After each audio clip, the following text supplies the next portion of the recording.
श्री राम आदर्श विद्यापीठ उच्च माध्यमिक विद्यालय लक्ष्मणगढ़ अलवर के संस्कृत विषय के 10th माध्यमिक वर्ग और 9th क्लास की ऑनलाइन वीडियो क्लास में आज व्याकरण में जो अपने समास टॉपिक चल रहा है उसी प्रकरण को आगे बढ़ाते हुए आज करेंगे तत्पुरुष समास।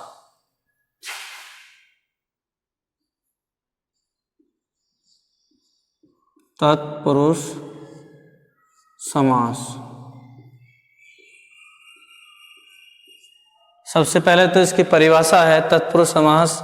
जिस समास का दूसरा पद प्रधान रहता है वह तत्पुरुष समास कहलाता है। द्वितीय पद प्रधाने तत्पुरुष समास है। जिस समास का दूसरा पद प्रधान होता है वह तत्पुरुष समास कहलाता है। तत्पुरुष समास के अपन ने जब भेद किए थे, तत्पुरुष समास के दो भेद होते हैं। एक तो है समान अधिकरण और दूसरा है व्यधिकरण।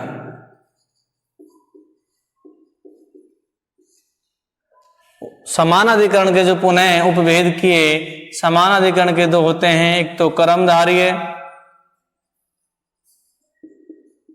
और दूसरा है द्विगु समास।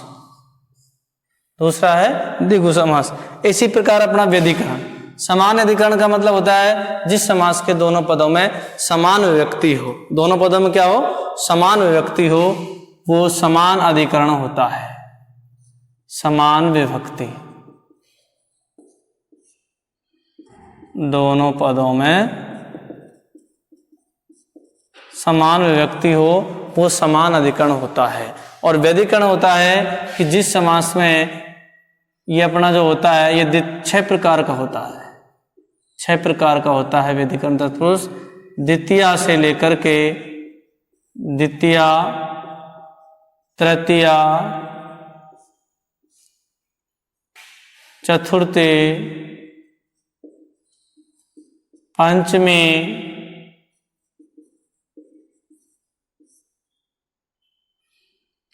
षष्ठी,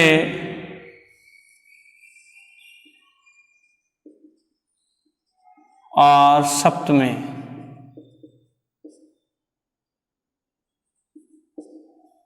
इस प्रकार से यह है 6 प्रकार का होता है।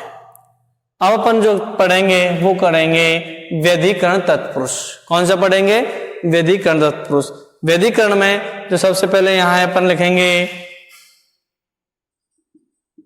समस्त पद समास विग्रह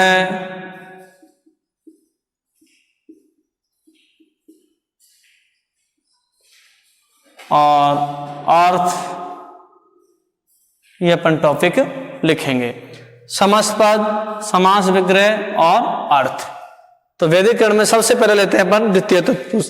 द्वितीय तत्पुरुष की जो पहचान होती है वो पहचान है उसकी श्रित, आश्रित, आपन्न, प्राप्त, गत, अतीत है। यदि ये शब्द समस्त पद के लास्ट में आते हैं तो उसमें अपन क्या करेंगे कि जो अपनी द्वितीया से और षष्ठी तक कैसे करेंगे, समस्त पद में उसी विभक्ति को अलग करके, विभक्ति का प्रयोग करके उसको अलग करके उसका समास विग्रह कर देंगे।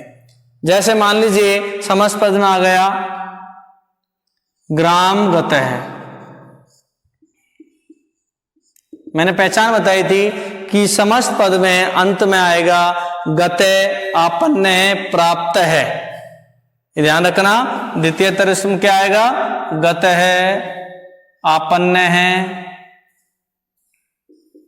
प्राप्त है, श्रित है, अतीत है। ठीक है, यदि ये शब्द आ जाते हैं तो वहां समझ लेना कि कौन सा होगा? द्वितीय तत्पुरुष समास होगा। और उसका विग्रह कैसे करेंगे कि जो अपना प्रथम पद है, प्रथम पद में द्वितीय व्यक्ति का प्रयोग कर देंगे और दूसरे पद को अलग लिख देंगे। तो इसका विग्रह होगा ग्रामम गत है। अर्थ होता है गांव को गया हुआ, गांव को गया हुआ। ठीक है। दूसरा है कृष्णाश्रित है,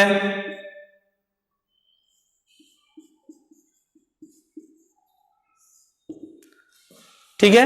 अब ये क्या आ रहा है, श्रित आ रहा है अपना, अपन लिख रखा है, तो यहां आएगा कृष्णम, पूर्व पद में द्वितीय व्यक्ति लगा दो, कृष्णम श्रित है या आश्रित है, कृष्ण को प्राप्त हुआ या कृष्ण पर आश्रित। ठीक है। उसके बाद दुखातीत है, दुखातीत है, दुख से ग्रस्त या दुख को प्राप्त हुआ, तो यहां आएगा दुखम और यहां आ जाएगा अतीत है, यहां आ जाएगा अतीत है। उसके बाद है सुख प्राप्त है, सुख प्राप्त है, तो यहां आएगा सुखम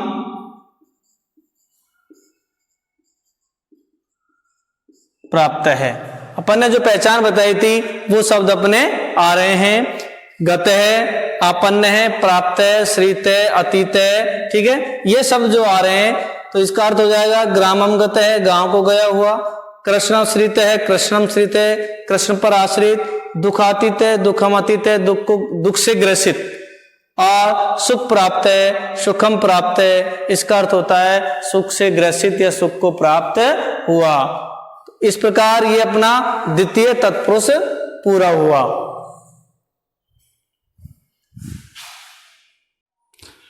अगला है तृतीय तत्पुरुष।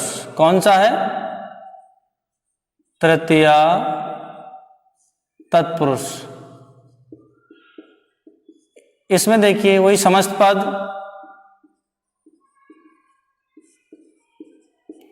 समास विग्रह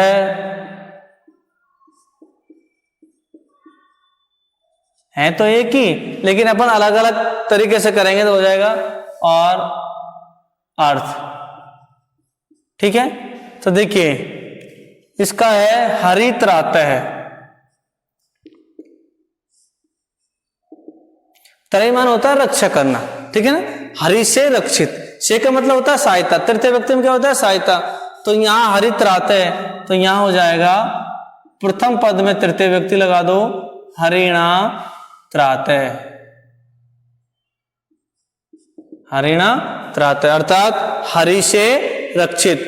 दूसरा है बुद्धि रहित है, अर्थात बुद्धि से रहित, बुद्धि रहित क्या हो जाएगा, बुद्धि से रहित, बुद्धि रहित है।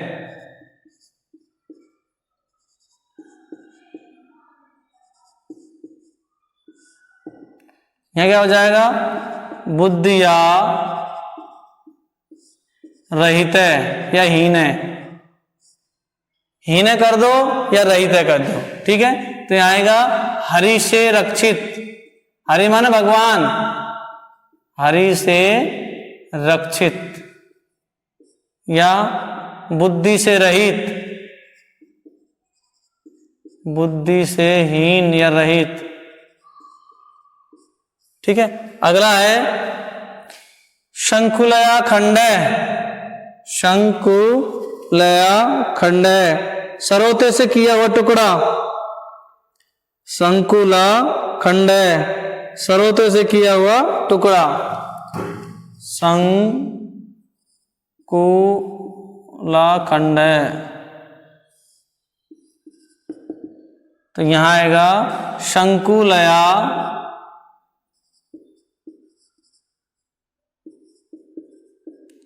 खंड, अर्थ होता है सरोते से किया हुआ टुकड़ा, सरोते से किया हुआ टुकड़ा। ठीक है, उसके बाद हरित्राते, बुद्धि रहिते, शंकुला खंडे, विद्याहीने, मातृ सदृश है,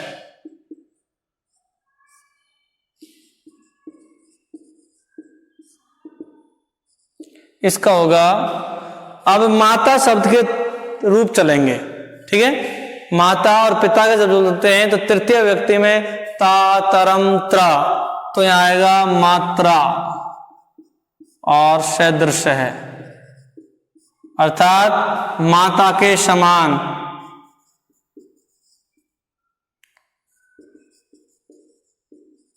ठीक है, माता के समान या माता के जैसा। नख भिन्न और धन्यार्थ है,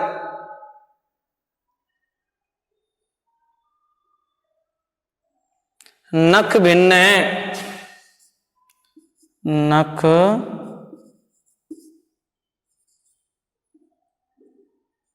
भिन्न है।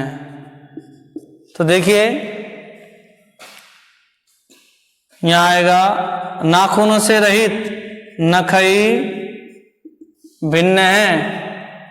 अब नाखून एक नहीं है, नाखून बहुत सारे हैं, तो आएगा नखई भिन्न है, अर्थात नाखूनों से रहित, नाखूनों से भिन्न या रहित। धान्य अर्थ है,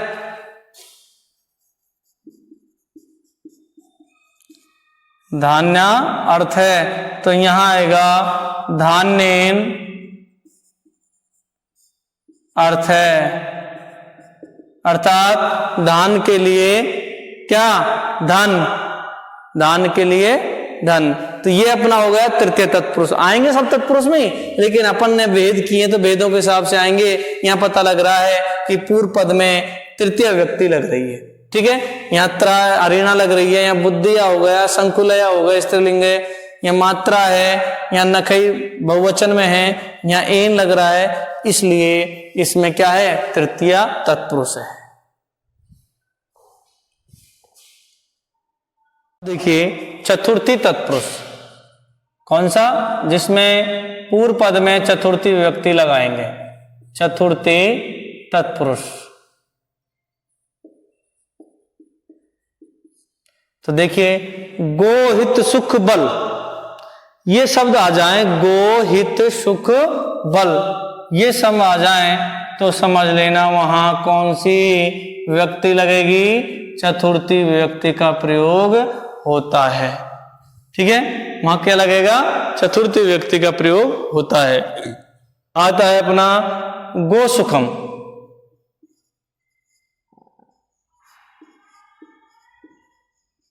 ये आ गया। गायों के लिए सुख, समास का विग्रह वही कर सकता है जिसको अर्थ याद हो। आ रहा है गायों के लिए सुख, तो गो का मतलब होता है गाय, सुख का मतलब सुख, गायों के लिए सुख। अब के लिए आ रहा है तो अपन कौन से लगाएंगे, चतुर्थी व्यक्ति। तो क्या आएगा, गाय एक नहीं है, तो यहां आएगा गोभ्य सुखम। क्या आएगा, गोभ्य सुखम, गायों के लिए सुख, या गायों को सुख कह दो।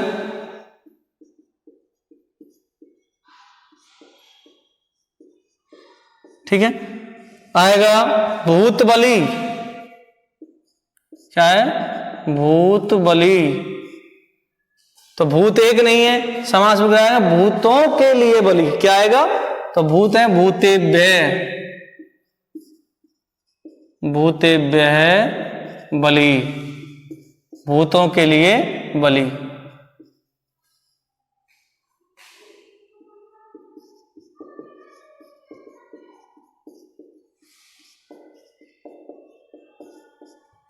उसके बाद है गोहित सुख बल।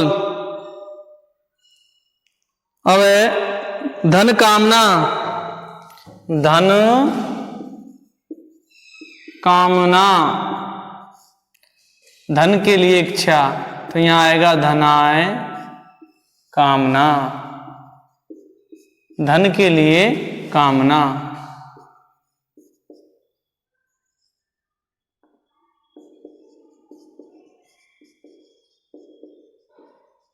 ठीक है, एक साथ लिखते जाते हो तो यहां लिख देना कि ये तीनों में क्या हो गई, चतुर्थी व्यक्ति हो गई। ऐसे नीचे लिखेंगे तो वहां साइड में लिख देना पंचमी व्यक्ति, चाहे अलग ऊपर करके लिख देना। अब है बंधन मुक्त है, पंचमी तत्पुरुष, यहां लिखेंगे पंचमी तत्पुरुष।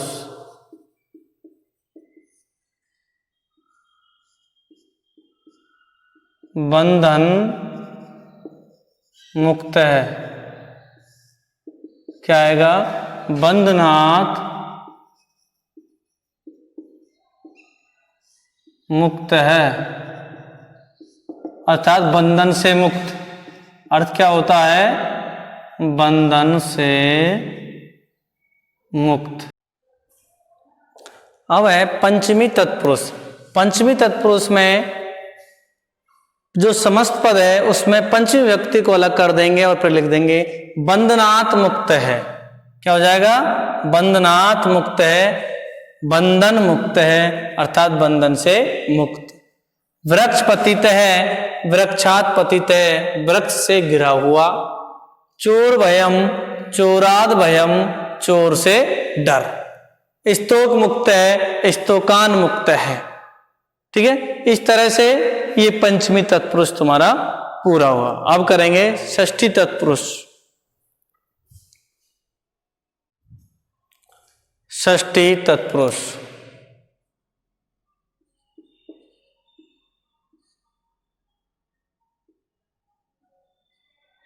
तत्पुरुष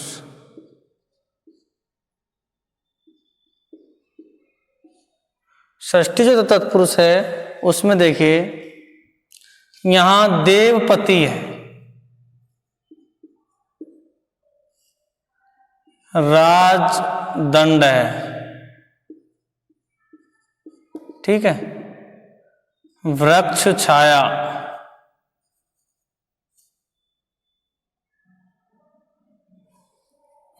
वृक्ष छाया,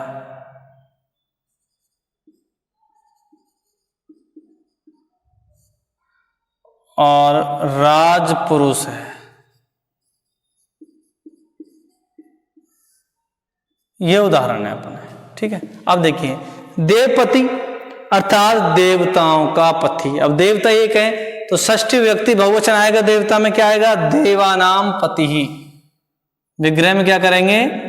देवानाम पति ही,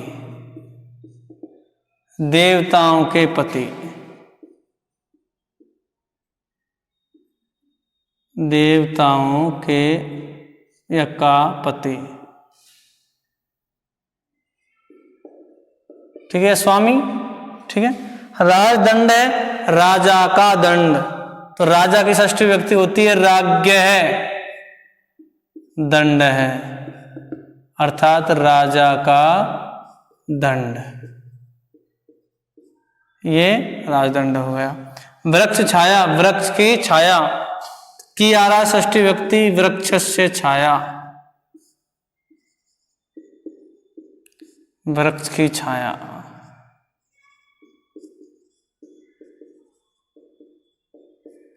राजपुरुष है, राजा का पुरुष, तो वही राजा की षष्ठी व्यक्ति राज्ञ है, पुरुष है, राज्ञ है, पुरुष है, तो राजा का पुरुष।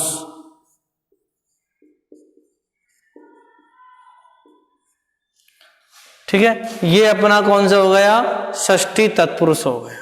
ठीक है, देवपति देवानाम पति, देवताओं के पति, राजदंड है, राज्ञ दंड है, राजा का दंड, वृक्ष छाया, वृक्ष से छाया, वृक्ष की छाया। इसमें क्या करते हैं अपन? तत्पुरुष में पूर्व पद में विभक्ति का प्रयोग करते हुए उसका विग्रह कर देते हैं। और राजपुरुष है, राज्ञ पुरुष है, राजा का पुरुष।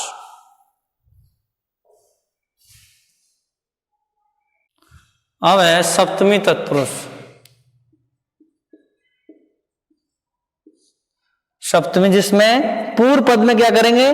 सप्तमी व्यक्ति लगाते हुए विग्रह करेंगे। इसमें पूर्व पद में सप्तमी व्यक्ति का लोप रहता है समस्त पद में। जैसे नरोत्तम है,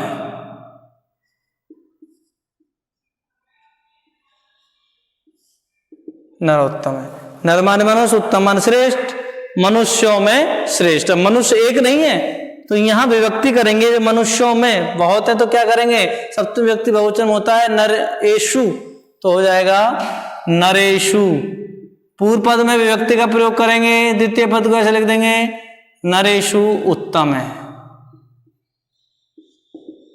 ठीक है, तो नरों में उत्तम या मनुष्यों में उत्तम।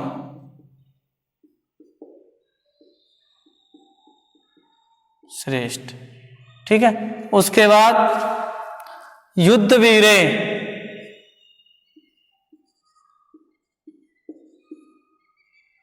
युद्ध वीरे अर्थात युद्ध में वीर, तो आएगा युद्धे वीरे, युद्ध में वीर।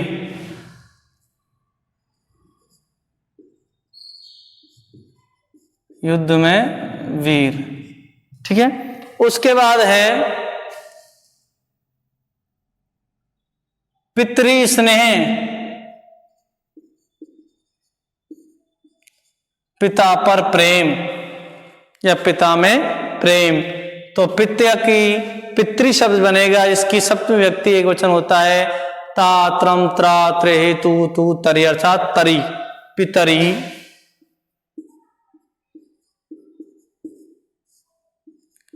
स्नेह, पितरी स्नेह, पिता पर प्रेम।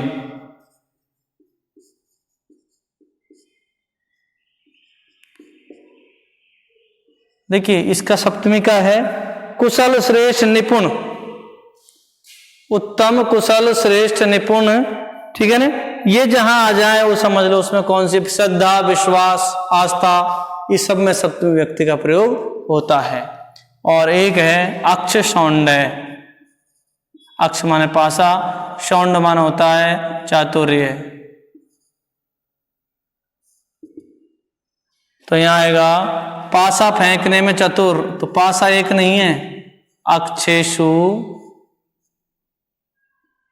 सौंड है।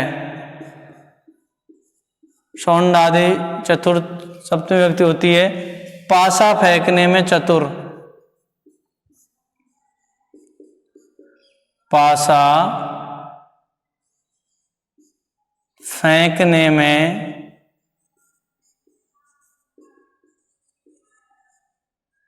चतुर। ठीक है, तो नरोत्तम है, नरेशु उत्तम है, नरों में श्रेष्ठ, युद्ध वीर है, युद्धे वीर है, पितृ स्नेह, पिता पर प्रेम, अक्ष सौंड है, पासा फेंकने में चतुर। तो जहां अपने कारक हैं श्रद्धा विश्वास कुशल निपुण श्रेष्ठ उत्तम, ये शब्द किस में आते हैं? सप्तमी व्यक्ति में। और पूर्व पद में क्या हो जाता है? सप्तमी प्रयोग करते हैं और द्वितीय पद को ऐसे कैसे लिख देते हैं। ये इसका तत्पुरुष समास है, इसका जो व्यधिकरण तत्पुरुष है वो पूरा हुआ। इसके अलावा देखिए तत्पुरुष के और भी होते हैं, नंज तत्पुरुष। एक कौन सा भेद होता है? नंज तत्पुरुष। एक होता है प्रादि तत्पुरुष,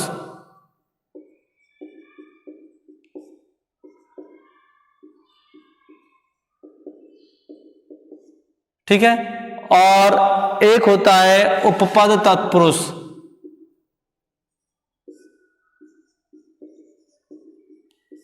तो देखिए नंज तत्पुरुष है, उसमें न का प्रयोग होता है और न के स्थान पर ए और अनश्व लग जाता है, या तो न जुड़ता है या अन जुड़ता है। न ब्राह्मण है, न ब्राह्मण है, ठीक है ना, न अश्व है, अनश्व है।